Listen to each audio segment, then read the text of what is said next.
पाहताय JB TV news.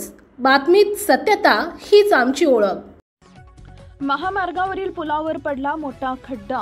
Dhule जिल्ह्यातील नागपूर सुरत राष्ट्रीय महामार्गावरील मोराणे गावाजवळ महामार्गावरील पुलावर मोठा खड्डा पडलाय। नागपूर सुरत महामार्गाचं अद्याप काम सुरू आहे। दरम्यान याच राष्ट्रीय महामार्गावरील मोराणे गावाजवळ नव्याने बांधण्यात आलेल्या पुलावर अचानक मोठा खड्डा पडलाय। त्यामुळे पुलावरून वाहतूक करणं धोकादायक झालं आहे। विशेष म्हणजे कोट्यावधी रुपये खर्च करून नागपूर सुरत महामार्गाचं चौपदरीकरण करण्यात आलंय।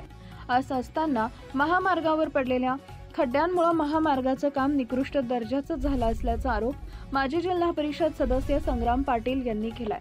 दरम्यान निकृष्ट दर्जाचा महामार्गाचं काम करणाऱ्या ठेकेदारावरती फौजदारी गुन्हा दाखल करण्यात यावा, महामार्ग प्राधिकरणच्या अधिकाऱ्यांवर कारवाई करावी अशी मागणी करण्यात आली आहे।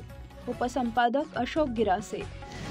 राष्ट्रीय महामार्ग क्रमांक 6 नागपूर सुरत महामार्गावर धुळे शहराच्या पुढे मोराणे गावावर मोठ्या ब्रिजवर मोठा खड्डा पडलेला आहे आणि हा खड्डा जो आहे तो अचानक पडलेला आहे। कामाचा दर्जा निकृष्ट असल्या कारणाने तो पडलेला आहे।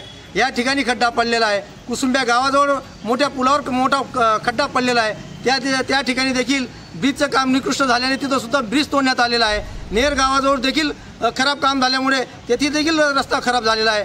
अशा प्रकारे या संपूर्ण या रस्त्यावर जे ठेकेदार आहेत त्यांनी अत्यंत निकृष्ट दर्जाचं काम केलेलं आहे। करोडो रुपये लाटलेले आहेत आणि याला देखील NHAIच्या अधिकाऱ्यांनी पाठीशी घातलेले आहे। या ठेकेदारांनी NHAIच्या अधिकाऱ्यांनी शासनाला बदनाम करण्याचं काम केलेलं आहे आणि म्हणून याच्यामध्ये जनतेला होरपडण्याचं काम ते करत आहेत। जनतेला सेवा देण्यामध्ये ते काम अपूर्ण पडत आहेत आणि म्हणून या ठेकेदारावर याला कार्यालयात टाकून याच्यावर निलंबनाची कारवाई करण्यात येऊन याच्यावर फौजदारी गुन्हा दाखल करण्यात येऊन याला जेलीत टाकावे आणि NHAIच्या अधिकाऱ्यांवर देखील कारवाई करण्यात यावी असं मी या स्थानिक लोकप्रतिनिधी असल्याकारणाने मी मागणी करीत आहे।